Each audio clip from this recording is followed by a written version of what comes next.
Stephen, I changed the music there and I've done it again. I'm having a mare here, Stephen.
Alright, Hello everybody. Alright. Hello Come here, there. little one. Hello there. Daft's more machine now than man. He betrayed and killed your father. Hello and welcome to another movie review from MBE. We'd just like to thank you once again for joining us here on our YouTube channel. Of course, our Twitch stream on this Sunday night. A totally unannounced movie review because John and I are not long back from the theatre to watch The Suicide Squad. That's James Gunn's Suicide Squad. An hour ago. Yeah. So, and we thought, let's do it. 7.6 out of 10 on IMDb, John. I know we'll get into the rating system very shortly. I know we've got a few comments from Sandro as well that we might want to work through, but the big question I think we will ask ourselves throughout this, John, apart from obviously the questions you'll be throwing across, is was it justified to remake this film in this fashion? That's the question that we will be asking. But I'm going to pass it over to you anyway, John, now. I'm going to hope that I've got the necessary graphic in here. I have. And you can take us through this right into it, Stephen. movie Rating review. system. F. A terrible movie. Mm. Think of The Fanatic from John Travolta, which I sadly watched, and it is a terrible movie, and that slides into F. Phoenix Forgotten, horrendous found footage movie, goes into F. You've got D minus through plus, that's an average movie. A lot of average movies will go in John, there. before you move on, I'm going to ask David option. Ayer's Suicide Squad from I'll put it 2017. Where would you rate that in there? D plus. D plus, yeah. D plus. Yeah. Because it's just lacking. A D plus is where I give David Ayer's version of it. And look, if you were speaking about individual character performances, then Harley Quinn and Deadshot, it probably gets a B minus, a B. True, yeah. For their performances. Also, you've got Cara Delevingne in it. She's playing the Enchantress. We've actually got a comment from Sandro earlier on, and he suggests that the Enchantress was a better villain than what we ultimately get in this.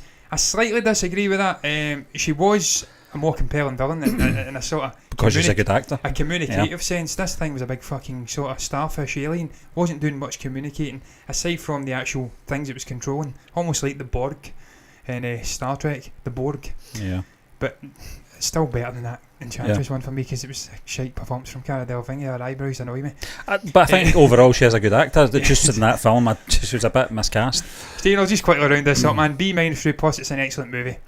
There may be elements that let it down, going down into the lower section. There may be elements that let it down in terms of getting to that perfect score. but it's an excellent movie in that B category. A is reserved for perfection. That is the greatest movies of all time. Shawshank Redemption, Apocalypse Now, The Godfather, The Shining for me, although Stephen King would disagree. He's talking The fucking Shining. shite. The Shining. So that's my rating. Keep that in mind if you stick along, and if you do stick along, you deserve a fucking gold medal.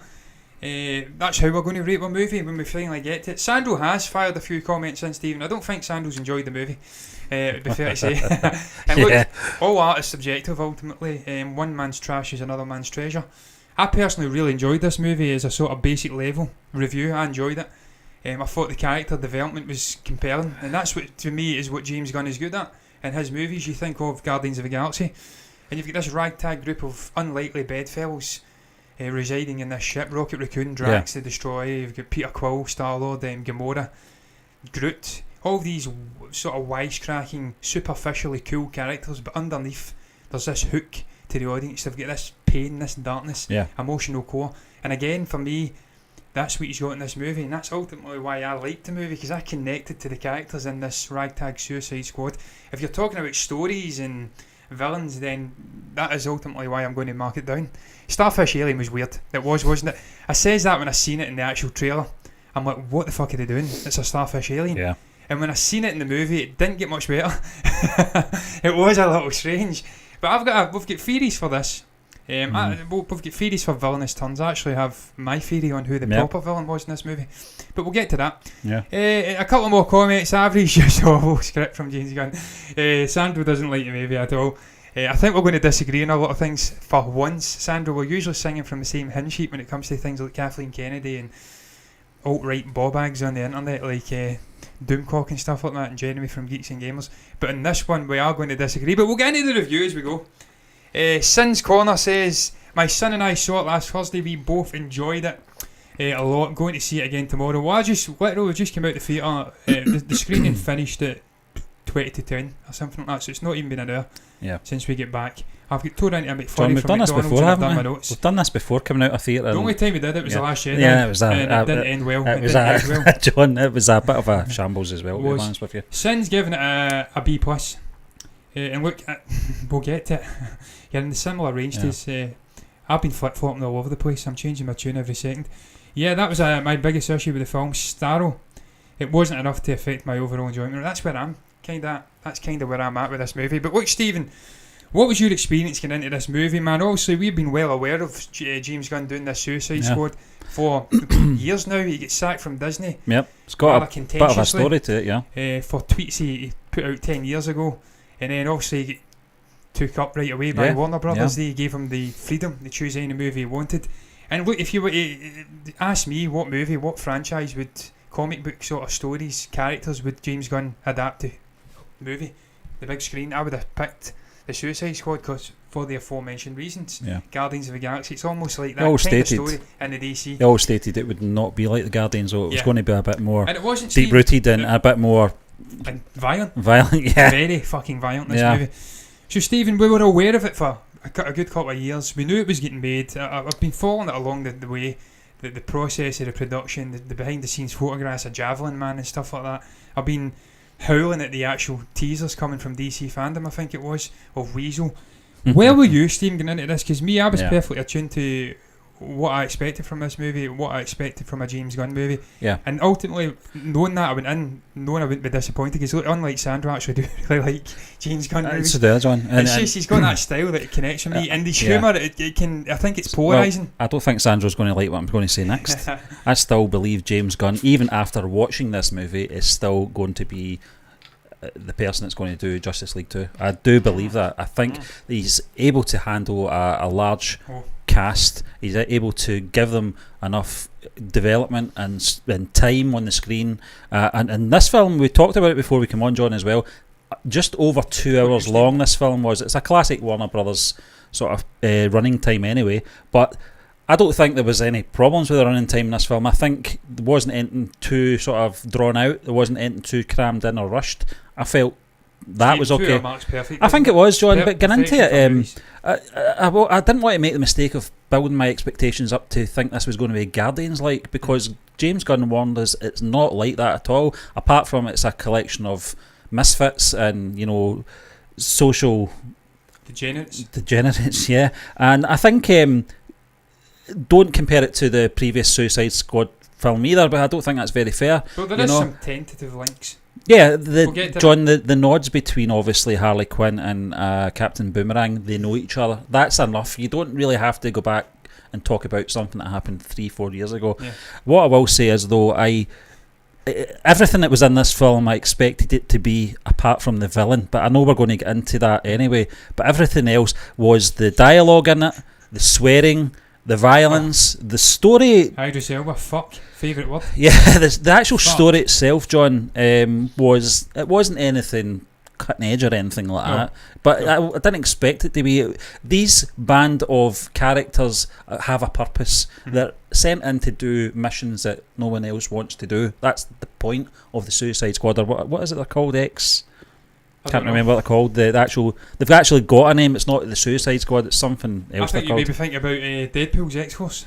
No, they actually mention it in the film, John. They said that we don't like to call ourselves that. Yeah, they do. I can't remember what they're called. Something X. Maybe somebody in the comments can help us out in this one. What was I going to say there, Stephen? I was going to say something there and I completely blanked on it. It doesn't matter, just continue on. I blanked on it. Yeah, but I got everything out of this film I was expecting. I wasn't that disappointed with the overall turnout of this film. That's what I'm going to say. Stephen, I was just going to say it there, and it was lost momentarily into the energy of the world, the universe, but it's came back to me, thankfully. I've grabbed it out of there. One thing I actually do want to see getting done, one aspect I'd like to see getting mined in terms of story, in terms of gems coming out of this movie, would be Idris Elba's Bloodsport character. Yeah. A prequel as to how he ended up in jail. This concept of him using the kryptonite bullet to take down Superman and injure him. I want to see that in a fucking movie. That's enough for me to spin off and do a movie with. I don't know who's going to play Superman, but that's an interesting. We were talking about that with Sapata Parambarai on Friday. There was some interesting characters, veteran stuff like that in that movie, who deserved more than what they got in the movie. There was a limit to what you could do in terms of running time, and expanding it out and spin-off movies would be nice. Stephen, I got that here. There's lots of characters. King Shark, I don't know if you could do a King Shark movie. Probably couldn't. But seeing characters like Polka Dot, the origins of Polka Dot Man, how he became this. He was better than I thought, John. Not David Dastmalchian. I knew he was going to be good. The character itself, I felt, Stephen, was really good. I thought it'd be a joke. See when you see his mother issues. Fucking Stephen, we'll get into that just now before we go to the actual story. We'll delve into some standout moments. We'll double back to the story, then we'll go back to standout moments. David Dastmalchian in this movie. Look, man, he's played so many different characters. He played that schizophrenic in the Dark Knight. Dark, serious character for a dark, serious movie. He plays one of Scott Lang's friends, doesn't he, in the Ant-Man franchise? Yep. And now he's playing this very different kind of character again. It has darkness and sorrow within it, because he's got this interdimensional virus or something, I think he says it is, and it's sort of manifests itself in these dots, these balls coming out his skin. He has to shed them twice a day, and it was all down to his mother experimenting on him and his brothers. And Stephen, that brothers, I don't think they're brothers. I think they're brothers in the sense of the Red Room, Black Widow. They're not connected. It's just these kids that have been experimented on by this sinister figure. And just Stephen, him seeing his mother, it was fucking hilarious, man. I was howling, but it was a shame for the character as well. And for me, that personifies what Gunn did with these characters in this movie. Well, I'm sure we'll get into it deeper, but he takes superficially funny characters and he adds a core into it, an emotional core that you can connect with. And Polka Dot Man's probably the best example of it. He's got polka dots, he's got this white jumpsuit, he's ridiculous looking, and he's a bit of a gonk of a character. Some of his lines, throwaway lines, he's just a depressive at times. But then you've got that hilarious moments of hilarity with him seeing his mother as this starro, seeing his mother in the disco in the fucking club, and then under that you've got this emotional current flowing underneath. So I don't know what your thoughts were on this. I know you've kind of spoke about Dastmalchian and how he surprised the character, surprised you. Dastmalchian's just incredible, man. He's such a charismatic, brilliant guy. I think we should actually point out, anyone that's watching this is a spoiler review, by the way. We're not holding back, because I'm going to mention something. Polka Dot Man dies, and I was really sad when he died. Steve, I actually laughed at it. I did laugh, John, but I was like, I didn't want that to happen, because I felt he was a big part of this film. I thought he was a big part of the success of the mission as well. And he was very understated at times. He didn't have a lot to say, but when he did have something to say, it was very interesting. Steve, you know what his power put me in mind of? Do you remember the Skittle adverts? Yeah. Where the guy can't touch anything but it turns to Skittles. That's what it put me in mind of these sort of polka dot things. See his death moment, Stephen. That for me was like a microcosmic look. The starfish mother. That that was the moment it was for when me. she's smashing at the building, and it's her big face. And she's howling at it. But his death was like a microcosmic look. That was like that in a microcosm. His character. That's emotional and the hilarity. I was laughing at his death, but then he says, "God, oh my God, I'm a superhero finally." And then he gets squashed. It was like that yin yang hilarity, emotional. He went out doing what he wanted to do. He did. Yeah. Taking pot shots at his mother. Strangely. I liked his power though. It was quite effective. His power was, man. It was cool. And I just loved the moment they were lying in the woods. What's he going to do? Shoot polka dots out? Then later on in the film, that's exactly what he's going to do. There's actually science after that, isn't it? Peacemaker says that. Yeah. It's like, oh my God, he does shoot polka dots. And then there is a moment where he shoots polka dots. And Stephen, that was another thing I loved about this movie. This movie was going to be made or broke on really the dynamic of the characters of this new Suicide Squad ensemble. And if they didn't have the chemistry together, if they didn't get on and the dialogue didn't pop, it would have flopped the movie. And I was concerned about this movie from the trailers because it was hit and miss. Yeah. There was moments I was laughing my head off. There was other little dialogue throwaway moments I was like, that was a bit crap. It fell foul. But thankfully when I watched this movie, I thought the dialogue popped. I thought the characters were brilliant together. Sometimes it was love-hate. Sometimes it was flat-out hate. King Shark's trying to eat people. I think it is King Shark, isn't it? That's his name. Trying to eat people and he's getting shot at. We'll get into King Shark. We'll get into... Poor bastard. He just gets tanned in this movie. Time and time and time. He's like Drax the Destroyer of Suicide. He just gets... I mean, Drax is outside the ship getting I hit think with James branches. Gunn wanted your man Dave Bautista to do that role. Well, fun I enough, read that somewhere, Stephen, he didn't think he could pull off King Shark, Yeah. and it was actually Sly Stallone who convinced him, and they actually managed to make it work. And I thought the character was brilliant. He was genuinely hilarious throughout the movie. I says to you, Stephen, after the movie, man, Polka Dot Man and King Shark for me were the two funniest characters. Yeah. But there's other characters that John, have greater moments. There's two characters for me that that stand out from the previous film who totally flip. I think that just change the characters altogether. The first one, Joel Kinnaman, is Colonel Rick Flag. He's so much more likeable in this film than he was in the first one. I felt he was so stuffy in that first movie, the David Ayer one, and the Viola Davis character, Amanda Waller. I didn't mind her in the first one. I hated her guts in this one. I thought she was a very nasty person in this one. We'll get into it just now then, shall we? I thought she was the proper villain of this movie. Yeah. Obviously, the sinister general who's trying to take on the United States and destroy them. But for me, she was the actual villain of this movie. So hateful. Yeah. Not a care for the human sort of element of the Suicide Squad, just blowing their heads off. And of course, we see that with Savant at the start. And Stephen, speaking of Savant, starts with Johnny Cash. He's in the yard bouncing the ball. He kills it. I knew he was going to kill the fucking bird. I knew it. But it's the manner in which he did it. It was stylistic. The bird, there is a bit of karma, John. Oh, there is, Stephen. Everything about that character, it was short and sweet, but my God, Michael Rooker. Yeah. That is Michael Rooker. Even then, I've said it. I think that's him, Michael Rooker. I also have issues with his name. Stephen, when he comes into this, he's billed as this big psychopathic evil figure. Yep. But then we get to the first fight, the first sort of battle on the beach, and there's an even bigger bunch of crackpot fucking lunatics around him, and he's even taken aback. He's like, what in the fuck is going on here? And this psychopath that's billed at the start is like the sanest fucking character on that beach. And I just thought that was hilarious. He turns about, and Stephen, he was a sort of sacrificial lamb. I can't recall who it was. It may have been some throwaway character in the first one. He's to show you what happens if they turn away from the mission. They lose their head. And then we get that moment of karma where the same little bird comes down and pecks away his head. The inside of his face. The inside of his neck. So Stephen, it was short and sweet from Savant, but you couldn't have too much Michael Rooker with long white hair. No, John, that's one of Gunn's mates anyway, isn't it, from the Guardian stuff? But I think it was really just killed him off in was it volume? Yeah, it was volume 2. He killed him off in Guardians, so I think this was him just sort of giving him throwing him on a bone. But John, TDK as well, Nathan Fillion.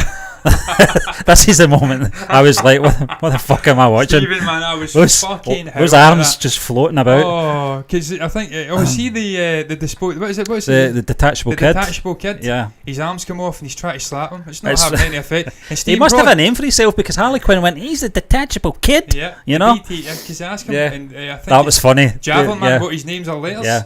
Every kid's name, every name's fucking letters. Brilliant, just the back and forth. Stephen, his death, they're shooting at his arms and he's sort of rolling around. That was fucking hilarious. And the song, man, we talk about James Gunn and his use of music.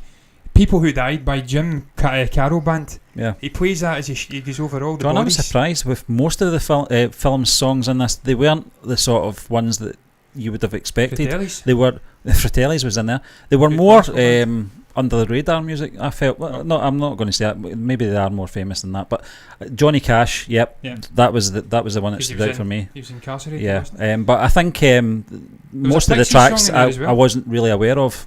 I think there was a Pixies one. I was listening to the soundtrack. And I liked the fact that they used them, as you mentioned there, John, they were used as part of the story rather than what David Dyer. I don't think it was David Dyer, that's not fair. He actually wanted to use a score in his Suicide Squad.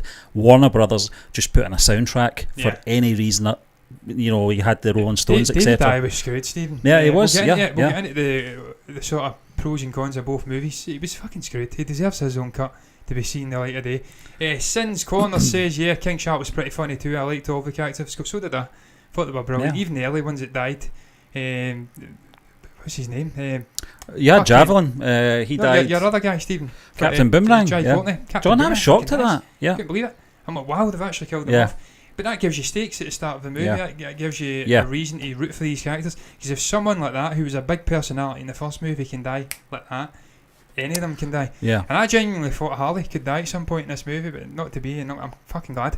What's this, Stephen? Is this Isengard? I can't say that name. I sing and do other things. I sing and do other things. I'm blind as a bat. I like this new movie, but I didn't find it that funny, honestly. The bloody gore and violence isn't funny to me at all. I never laughed in this movie. I smiled, but I never laughed. I really liked Rick Flag. I liked Rick Flag as well. It was a better version. I don't know, I'm a sadistic bastard, so I kind of did laugh at some. And the decapitation from King Shark and the eyes moving, a bit over the top, but I laughed at it nonetheless. I like Rick Flag, Bloodsport and Ratcatcher. I also Ratcatcher was fantastic, the emotional core of the movie, Ratcatcher. I also like Polka Dot Man. Ratcatcher 2. Ratcatcher 2, sorry, Our father's Taika Waititi. What a surprise that was. I love Taika. I knew he was in this movie. Yeah. I John, I thought he was doing a voice. I didn't think he was actually going to appear on screen. He's lying. Why rats? Because rats are the lowest of the low in this society, and if they can have purpose, then so can we. It was a fucking great moment. And a scenic shot of them sitting on the steeple in this city. I don't know what city Superhero it was. shot, Superhero shot. Beautiful. It was like Spider-Man on top of the Empire State Building. I liked Rick Flag, Polka Dot Man, but I can't stand Harley Quinn. I don't like her. She's so annoying. I also don't understand why anyone... John, she had some good lines during the interrogation scene with the thinker. It was the I'm walking here. Unnecessary things that she didn't like. The personalised number plate. That was actually a dig at the Joker. He had a personalised number plate in the previous one. We'll get into Harley Quinn just now, Stephen. There's some positives and some cons, if you'd like. We'll get the con out the way. I actually agree with Sandro. The whole interaction with the president, it felt unnecessary to me. I didn't quite understand why they were doing it. What I do, it was to get him out the picture and have this maniacal general take over. So we had a fight. John, I'll tell you something. The president, the one that she actually shoots, he put me in mind of David Tennant for some reason. I don't know why. I think he just resembled him a bit. He did. And unnecessary moment though for me.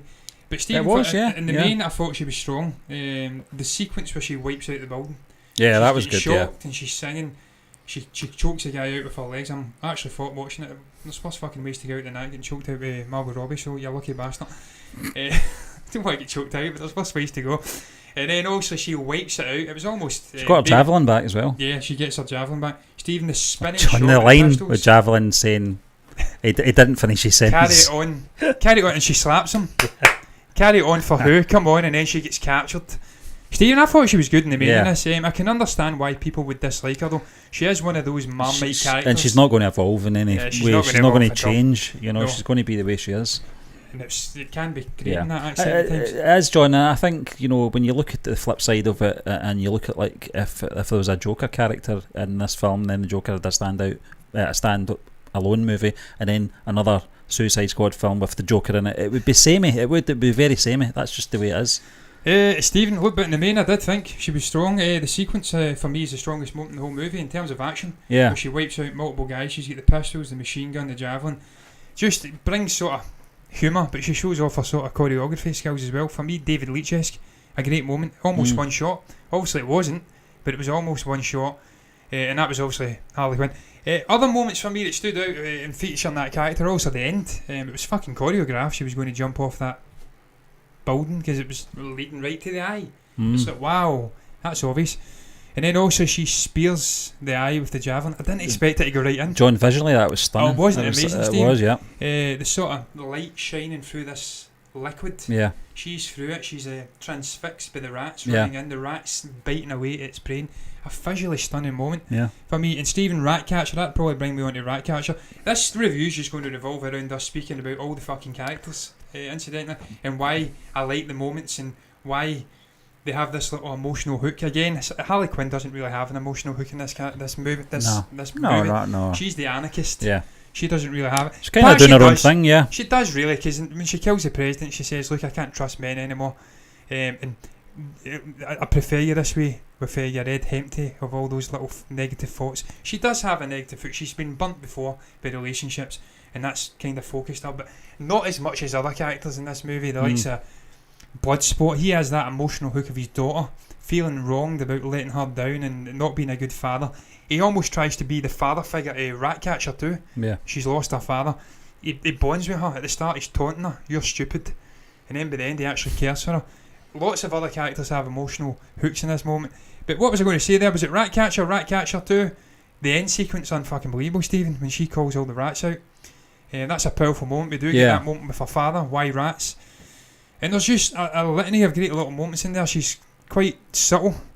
When obviously Peacemaker and Rick Flag have a moment, and he obviously kills him. That was a great moment, incidentally. The shot of his heart being pierced, the fucking glass. There's loads of little moments like that.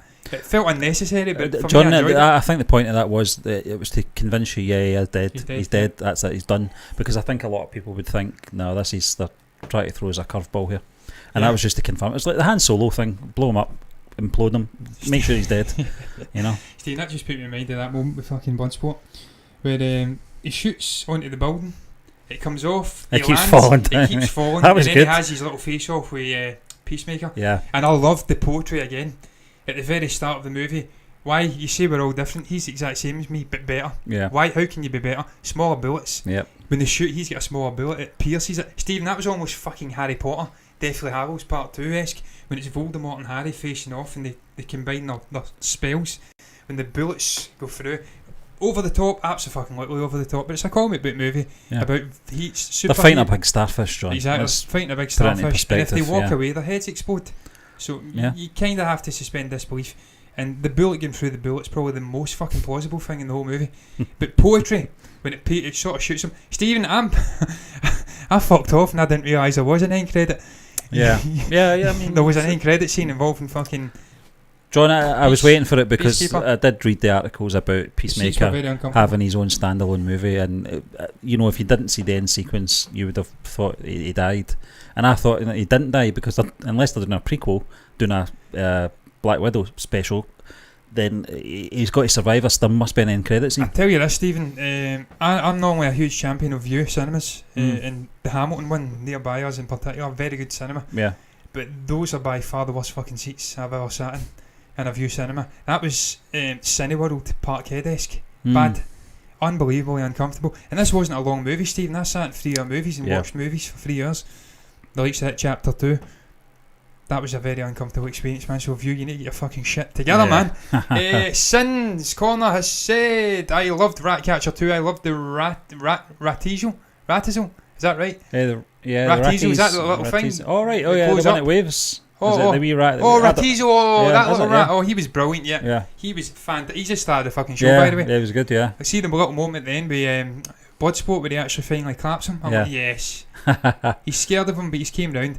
When my son and I filmed our own our own review, we had one of our ratties, I can't even read, Ratties with us, Ratties with us. I loved that quote that her dad said about rats. Wasn't it special, man? I thought it was a truly special moment from Taika. Taika's a great guy, man. Yeah, good friend there, James Gunn, yeah. A good friend. Stephen, I'm looking forward to Free Guy, where he plays the villain. Fucking trailer. Amazing. Ryan Reynolds with a muscly body. Oh, God. What a fucking moment.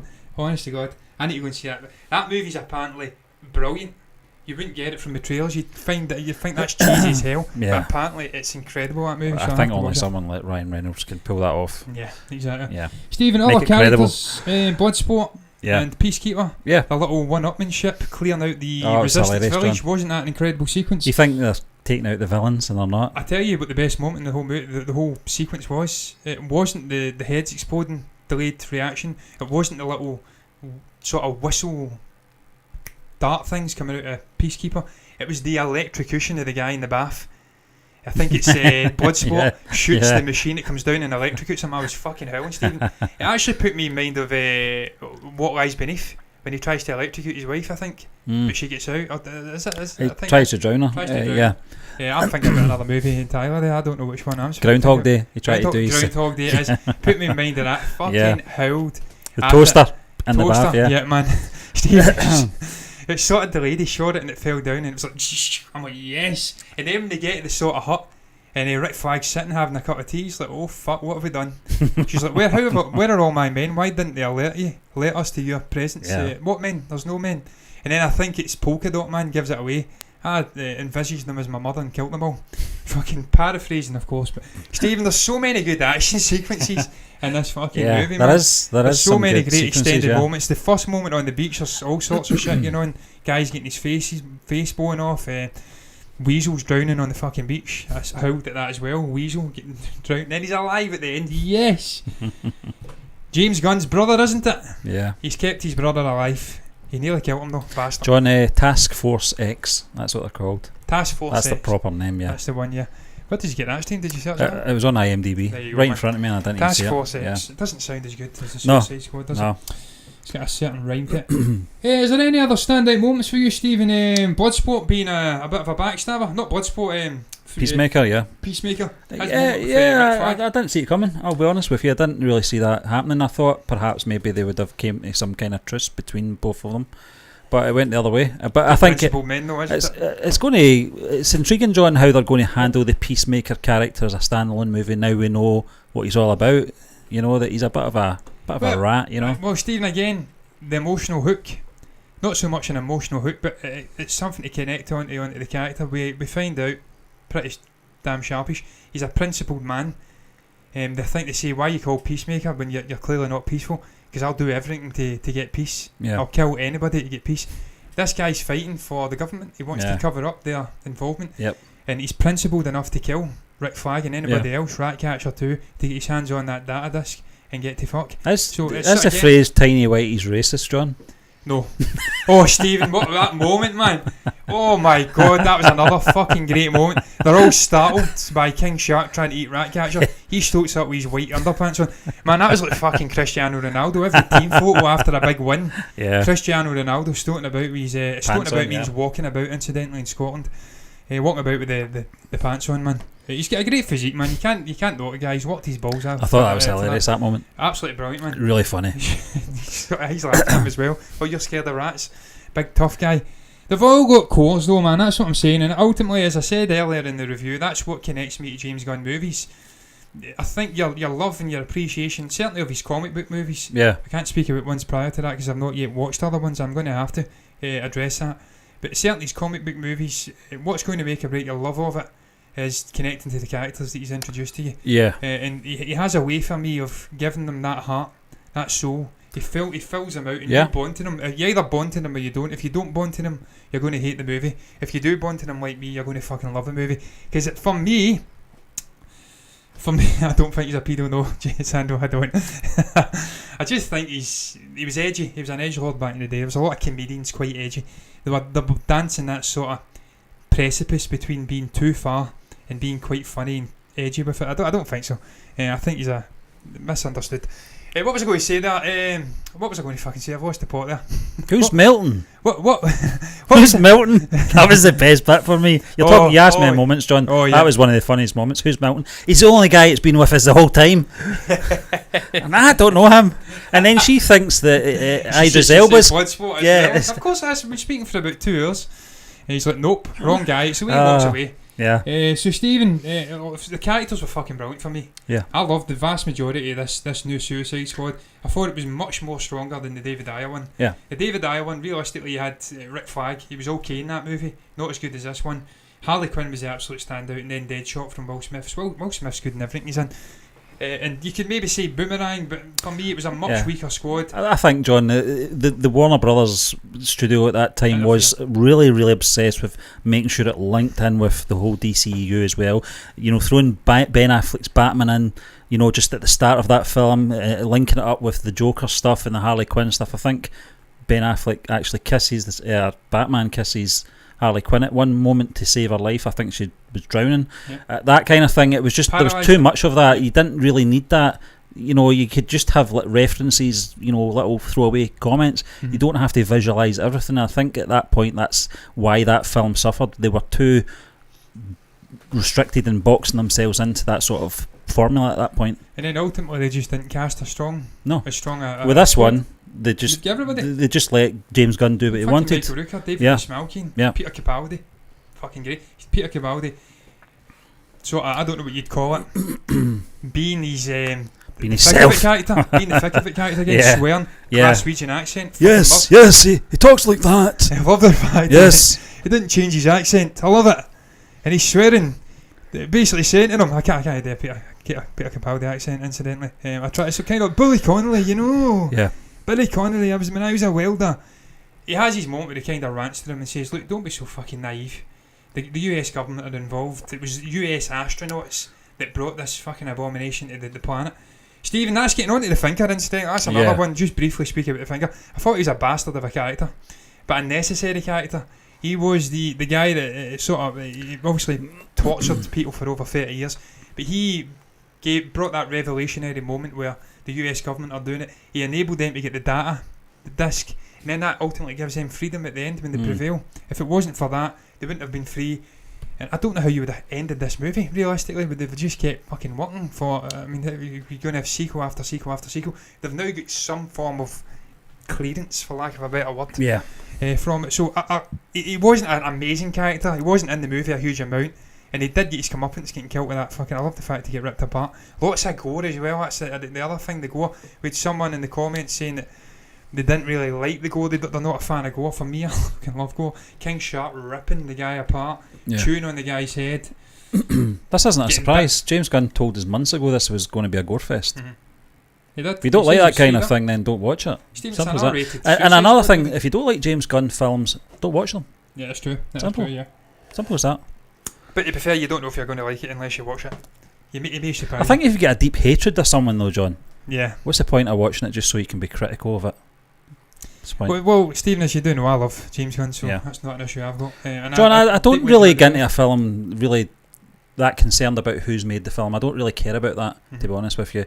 If it's a good director, I know I'm going to be in for a good film, whether it be Christopher Nolan, Martin Scorsese, James Gunn, Taika Waititi. I know what I'm getting from them and what they do. You're getting different content. You will get a Martin Scorsese film if you go and watch a Martin Scorsese film. Stephen, I tell you, as much as I love Martin Scorsese, and he has done some fucking epic, iconic movies, but in the last 20 years he is kind of just doing the same movie again and again. So you can't really hold Martin Scorsese up as like a revolutionary figure now. He isn't really that guy anymore. No, he's not. It's more a Chris Nolan, Tarantino that's doing that kind of thing now. A Denis Villeneuve. He was doing that 40 years ago, 30 years ago, 20 years ago. He's not really doing it in the last 10 years. Funny enough, it's actually James Gunn. It's maybe doing fucking more revolutionary, experimental stuff with comic book movies. And I think that's what he was trying to get out in those comments about Martin Scorsese. He later kind of came back and retracted a bit and says, look, he's a hero of mine. I study this man. But what he was getting at is, instead of criticising comic book movies, make fucking great movies that are compelling, that overshadow these comic book movies. See if they're theme park movies and they're airy, they're superficial, there's nothing going on. Why the fuck are they doing better than these other movies? It's not just down to eyeballs and being populist. It's because ultimately these indie directors aren't doing enough to compel people into watching the movies. Make better movies. And what he's doing with these comic book movies, he's experimenting with genres. Yeah. He does it in this. He experiments with the idea of humanity, the human condition, within a comic book movie. And that's what you need to do, because they're not going anywhere. They're here to stay. So you need great directors like James Gunn, Taika Waititi to experiment within. and do something interesting. And I thought he did. I really enjoyed the movie, man. Yeah. As I did say, Sins gave it, I think, a B+. We'll get into my rating shortly because we're coming up to performances and stuff like that. But I'm in that same ballpark, so for me it did work. But Stephen, final thing I would say maybe on characters, King Shark, as I did say, a hilarious character. Did you agree with me? He was kind of the Drax, as we did say earlier, the Drax the Destroyer character. Yeah. He was getting beaten from pillar to post for the whole movie. He gets shot multiple times. He's the muscle, John. He's the muscle. That's it. There's nothing too complicated about this character other than he's a walking shark with a pair of Bermuda shorts on. That's the most tragic moment for me though, Stephen, again, the emotional hook with this character was he's lonely. There's no one like him. He has no friends. He thinks he's got a group of friends at one point in the sort of tank. And then it bursts and they're biting fuck out of him. They're like little piranhas. Yeah. And I thought that was quite tragic. And then he falls about 200 feet. He gets shot at. But he gets his feet. Yeah. But what I'm saying is he gets beaten from pillar to post, but it's for laughs. Yeah. You feel for the guy, but you also laugh at it. And Stephen, that for me is a common theme throughout this whole thing. He balances the laughs. He balances that emotional edge perfectly. And it's like Taika Waititi have said many times. You think of Jojo Rabbit. What he can do in one sequence. Yeah. He can have you laughing then crying. Yeah, 2 minutes exactly. later. Yeah, I wasn't really crying in this movie, but there was emotional sucker punches. Yeah. Right after laughs, and it's that kind of director that brings that. And I don't think a Scorsese could do that. I tell you that.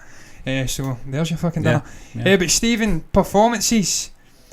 Unless you've got anything else to say about standout moments, John, I think we've covered most of the standout moments. It was characters. I think so. That was probably the best way because it is a character-filled film, and it's a character-based film as well, where they all had their moments, so we really did cover it. But John, for me, performances, geez, this is a hard one, but Idris Elba for me was really, really good in this film. I knew he's a good actor, by the way, in case you didn't know that, but I've just felt the way his character sort of developed through the film. I felt he was a bit of a heartless, what would you call it? Someone that's mercenary. Mercenary, but a lost cause as well. Obviously, with the more personal stuff with his daughter, but he grew, and I think he grew in the audience as well, mostly. John Cena in there as well, playing off him. He's a sort of yin to his yang. Steve, do you think Cena deserved a spin-off show? Do you think that character's compelling enough to have his own TV show? I do. I do. I think he had enough in there, John, and I think there's lots more to come from him. I don't think he's going to be the way. I don't think he's always going to be this way. I think he's going to have more room to develop as well, because I think there's a lot there. And I think John Cena as an actor is very good at playing these roles. The comedic, and I thought Idris Elba and him bounced off each other very, very well. The taking out of those soldiers, it was like a competition between the two, giving the finger to each other. It was hilarious. Margot Robbie, John, is always going to be a standout in these films because she's such a unique actor and she knows this character so well. And I think going into this film, her and James Gunn had in the agreement that although Harley Quinn is a big part of the Suicide Squad, she's not really a team player. She goes off and does her own thing. She's a bit of a renegade, and that's what you got in this film. And I liked most of it. The president stuff, they could have just took that out, John, and I wouldn't have missed it. But then, for me, you've got the likes of Nathan Fillion in there that didn't really do much, a great actor. You get Jay Courtney in there. Surprisingly, he wasn't in the film that much. And for me, I think that's down to the limitations. There's only so much characters you can give screen time. Yeah, I think so. It's just sort of double buffing the audience. David Dastmalchian for me, he really took me by surprise in this film to how he dealt with a very difficult, accepting character, Polka Dot Man. Unless you're familiar with the comic books, this sounds like the most ridiculous comic book hero ever, or villain, whatever way you want to look at it.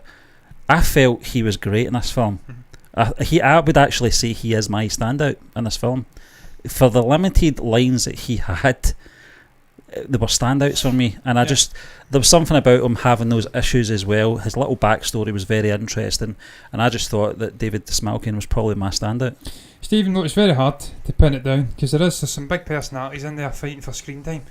And also, if you were to sort of go on the screen time, you'd probably go with Harley Quinn or Bloodsport. And it's also Margot Robbie, an incredible actor, and then Idris Elba, a fucking brilliant actor. I've been watching this guy for 20 years now, and he's aged like fine wine, the guy, and that's why ultimately I think he should be Bond, because this guy's perfect. John, we've argued that case, and he'd be brilliant, Stephen. He can do the suit well, and he can He's got the charisma, He can do the sort of Cockney slang, but then he can do the refined, posh English gentleman. So we've seen that, full package. He was in the Hobbs and Shaw, wasn't he? He was, he was the villain in it, and that's ultimately he can do action very, very well. We know that. So if you're going by the sort of popular screen time, then it'd be John Cena, Idris Elba, and Margot Robbie. But for me, Joel Kinnaman was fucking brilliant. Viola Davis, we know she's a great actor. And that's not the way she is in real life, so she's doing a good performance. I'm trying desperately to find the Peacekeeper. Not Peacekeeper, Ratcatcher. Daniela Melchior. Yeah. I thought she was absolutely brilliant. Yeah, she was fantastic. I think she was the emotional core in this movie. I think she was the one that took me by surprise the most, because I wasn't aware of her previous work or anything like that, so I wasn't really sure how she would go down, but I felt she was a very interesting character and she played it very well. So for me, it's either between Daniel Melchior or David Dashmalkin. Dashmalkin's always fucking great. Yeah. And the character was compelling. John, he's got this thing about him. Dashmalkin's got this thing about him where he does these unique looks and stuff like that. We talked about that on Friday night, didn't we? Certain having that presence on screen when you not get much to do other than your actions or your facial reactions. And I felt Dashmalkin did that very well in this movie. He did. Stephen Lookwood, Dashmalkin's class. As I've said it before, he's a chameleon. He can play anything. And those for me, going off piste and going away from the main characters, because like Harley Quinn's fucking great. We know she's a great character. But Margot Robbie does a great job. But for me, going off piste, using that skiing term again, those two characters, Ratcatcher 2 and Polka Dot, those were actually the emotional characters. They're the ones I rooted for the most. And for me, the emotional core surrounded Ratcatcher. That's why at the end, when she has a big moment and really does end it in a sense by using the rats with the power of her father, sort of pushing her along. That was a fucking great moment. Yeah. Didn't have a huge amount of words and stuff like that to do in the movie. Also, that was more dominated with the big names, but for me, that was the best performance. That or Dashmalkin. Stephen, technical stuff. We'll actually do a couple of these comments as well. We've got a couple of comments. I'm not crazy about Scorsese movies personally. Never really been a fan of his stuff, and I generally don't watch his films. Listen, I don't mind Scorsese. He's a legend, isn't he? But he's been doing the same movie for the last 10 years. Yeah. Realistically. He spun that. He's been there and thing. done it, and he's done it again and again. And look, we're getting the Killer of the Flower. What is it? Killer of the Flower's Moon. I'm looking forward to it. It's a different kind of movie.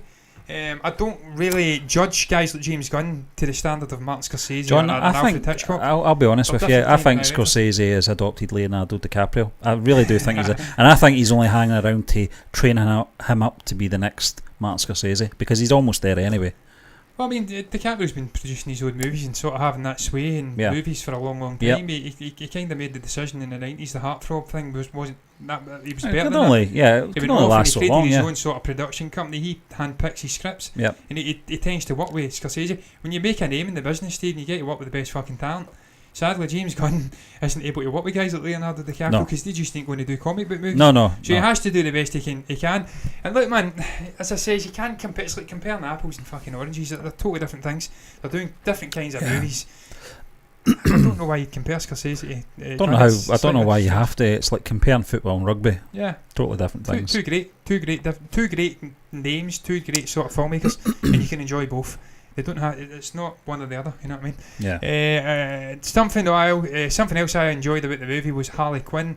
I'm not a fan of her character as a whole, but I thought she was well done in the film. Look, she had some big moments. The bulk of the action went to her, and she had the moment where she pierces the eye at the end, and it was fucking epic. Yeah, it was. And good. That takes us into the actual technical stuff, John. Visually, this movie was fantastic. There was lots of little act things coming up. 8 months later, and they'd actually blend it into scenes in the movie. Flames and stuff like that. Yeah, there was nice little visual elements going on. CGI was perfect. It really did make King Shark look like there wasn't too many off bits, John, in terms of CGI. Ridiculous looking character, but they made it look like a fucking even when they transformed it into Polka Dot Man's mother. It was ridiculous, but it looked good. Stephen, there's a high standard when it comes to technical stuff going on in movies when you get to this level. And James Gunn himself admitted that he had carte blanche to pick all of the best talent he's worked with in Marvel, or at Marvel with the movies. So he picked all the visual and the CGI costume, the stuff like that. He brought them over for this movie. So for me, it was a high caliber technical movie. It was a big blockbuster movie. Now you can get into whether it's flopped or not. It's a week into its run. It's only made $75 million or something off of a $180 million budget. It's probably going to flop. But John, for me, Steve, it's HBO Max. It's HBO Max. That effect again. They've cut the knees out from under the movie. A movie cannot go on a successful box office run when you are concurrently releasing it on a streaming service during a pandemic, and you've got access to pirating. Yeah, You're well, just that's killing it. it. You're Well, fucking killing the yeah. movie Stone Dead, Stephen, and that's why I'm worried about June as well. Because they're going to kill it Stone Dead, and that movie, perhaps more so than this, needs a strong box I don't office. think James Cameron has to re-release Avatar once again. No, he I doesn't. don't think he's got to worry about that for the time being. So Stephen, I'm not going to judge a movie on box office. No. I don't give a fuck about how much money it makes. That's not for me. I'm not the bean counter at HBO or at AT&T, Warner Brother, whatever company you want to speak about. I only judge it on artistic flourishes. Yeah. For me, I really fucking enjoyed the movie. So it can make $100 million, it can make $500 million. It doesn't bother It's the same me. to me. I don't give a fuck. It's how I and experience it's the James movie. Gunn. Yeah, exactly. And they're going to give him another movie, regardless. It's a Justice League pandemic. 2, yeah. Yeah, probably will, Stephen. Yep.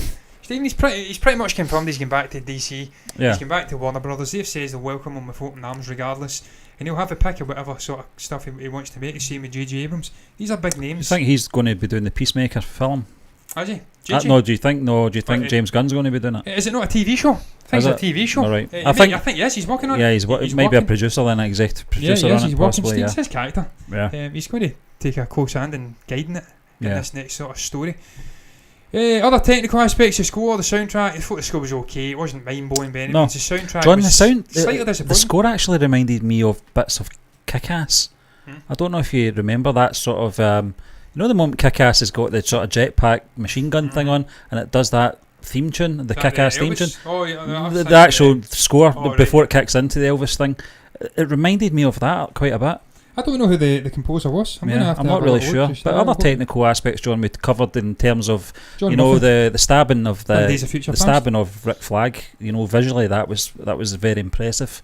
Obviously, to make that starfish look convincing, it could have came off really, really bad. Steve, you know what was more impressive for me? The little baby starfishes Sticking to their face, yeah. That was cool. It put me in mind of Subnautica. Someone that's played Subnautica. It was like a fish from an alien ocean. So they've done a good job for me. Yeah. Henry Braham, I've not really heard of this guy, but he has worked, as I did say, as I alluded to, he's worked with James Gunn before, on Guardians and stuff like that. He done Tarzan. I know you've seen that. I've not actually seen that, Stephen. That was a Skarsgård, wasn't it? It was, yeah. It was okay, so he's worked. Margot Robbie was in that, yeah. Yep. Maleficent. He's worked in a lot of big movies. So visually, he's a tried hand. He's trusted, and I thought visually the movie was very impressive. Stephen, overall thoughts though, before we get into the actual rating. Shall I go first? John, we'll ask a question. Was it? Oh yeah, we'll actually get into that. Yeah. The actual was there a point to make this film? You know, after the 2017 one. Well, for me there was a point solely because James Gunn was offered any fucking project he wanted when he went over to DC, and he chose that. So if a guy of that brilliance with that mind decided, look, I'm going to make another Suicide Squad, then there's a point to it. Yeah. And Stephen, ultimately for me it was a better movie than the original. You could argue villains and stuff like that. Was Enchantress better than Starro? Don't really care. For me it was an ensemble movie. It's built on the squad, and this had much better fucking acting, much better writing. It was better dialogue. It was just better, Stephen. Yeah. And that may be down to meddling from Warner Brothers, David Ayer not getting his version of the movie. It may be down to James Gunn just being a superior filmmaker, which he is. I don't really give a fuck. For me, it was a better movie than the first one, and therefore it deserves to be made. So the answer is yes. There was a point to it. Absolutely. Yeah, I totally agree with that. I think that I was so disappointed with the 2017 version in terms of how it was cut, and I know that there was a lot of reshoots, and Warner Brothers demanded, I don't know what the percent, it was a large percent of reshoots for that film, and when it's a large percent of reshoots, it's going to be a mess, and it was a mess. You had standout moments. You talked about Margot Robbie, Will Smith, probably the best characters and the best actors in that film. It's small in scale though, Stephen. Yeah, it was like 10 blocks the movie took place in. Yeah, it was very condensed. Yeah, but I think they did the right thing. I think as well, under the circumstances, that how James Gunn came onto the project as well was very unique. It was like a happy accident. A happy little accident. Happy apple. I've just realised that the whole fucking time I've been doing this show. Yeah, it's the Suicide Squad we're doing, guys. Suicide Squad movie review up. It was a very quick, sort of spontaneous review. We decided to do. So it was going to be a shambles at times. Stephen, ratings. I'm going to get right into it. I'm giving this movie a B-. I was going to give it a B originally. Fuck off. B-. I think it's an excellent movie. Yeah. And there's a couple of things. John, you can keep that graphic up there. I'm doing a B- as well. Yeah. There is issues with it. The villains are not really compelling. Starro's a little bit lackluster. He's big in scale. He wreaks havoc. She wreaks havoc, whatever the fuck the gender is. Maybe it's asexual. I don't know. Gender fluid. Doesn't really matter. It's a lacklustre villain. But for me, we spoke about it. It wasn't about the villain for me. It was about the group, about the dynamic between the characters, and connecting with them, bonding with the sort of mission, their backstories. That's what made this movie compelling to me. It wasn't really about villains. It was I went in for the squad, the Suicide Squad, and that's what we got. We got a Suicide Squad, a compelling bunch of characters. Yeah. I don't give a fuck whether the villains Peacemaker, Starro, Rocket Raccoon coming through an interdimensional portal. It doesn't really matter to me. It's all about the Suicide Squad. That's what it's called. So for me, a B-. I think that's fair. I think it was an excellent movie across the board. There is issues, but that's why it's not an A. Have you got anything else to say, though, Steve? John, as I said earlier, it was everything I expected it would be. You know, I wasn't going in wanting it to be the next Guardians of the Galaxy movie. Or the next Raging Bull. Yeah, and I didn't want it to be, you know, a cardboard copy of, or a follow-up, or a reboot. It's just a kind of it's a loose follow-up to the first film. And I felt they handled it very well. I'm glad they didn't do nudges and winks at the camera with the previous film. I'm glad they've moved away from that. They've moved on from it. They handled that blending perfectly. I think if you're going to get a director in to handle a large cast or a large number of characters and give them all that time to develop, and it's James Gunn's a man to do it. And I wasn't disappointed with the film. The reason I'm giving it a B- is because of the villain in the movie just was a bit lackluster for me as well. The story wasn't perfect. It was a simple story, wasn't it? Yeah, it's it was. Suicide Squad movie, Steve, go and do the mission. Yeah, that's it. What can you do? And you get into the movie expecting that, then you're not going to be disappointed. Exactly. It's all about expectations in the end. And if you can't stand James Gunn, as you said, it's perhaps best not to go and watch a James Gunn movie. Yeah, exactly. Exactly. That's just fucking common sense, really. If I hated, I don't really hate any director, really. Yeah. Probably T.G. Miller.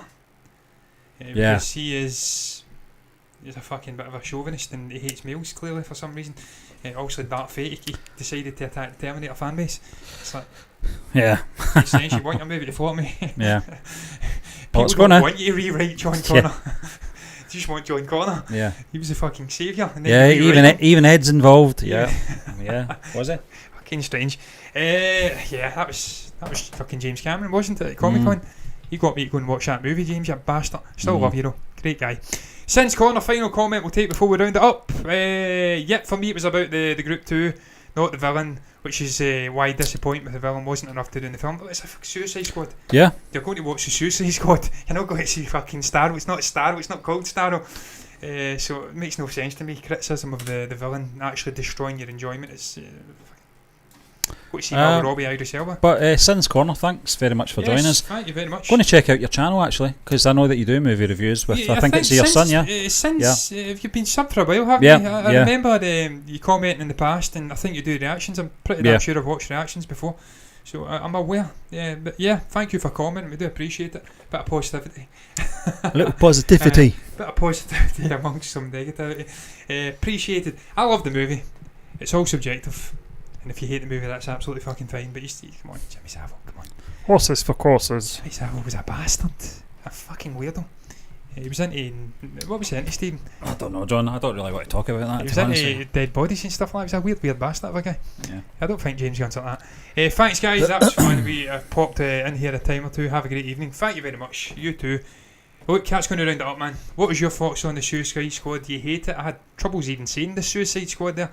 Do you hate it? Do you love it? What's your thoughts on James Gunn? What's your thoughts, no reaction? What was your standout performer? If you've got anything to say at all, you can comment down below and share your thoughts in the comment section. You can also like the video if you've enjoyed it, subscribe to the channel and hit the follow button over on Twitch if you want to see more content like this in the future, and you will get it, guys. Till then, me and Steve are done. Bye bye. Nearly had a stroke there. Saying until back then. Tomorrow with movie news. Yes. Is that Kermit, Stephen? I fucking grew up with Kermit. I love him. Little bastard. He's green. There's a hoodie, Stephen, from Adidas, incidentally, before I go. It's hard being green. You've got Hulk and you've got Kermit. I'm going to get one.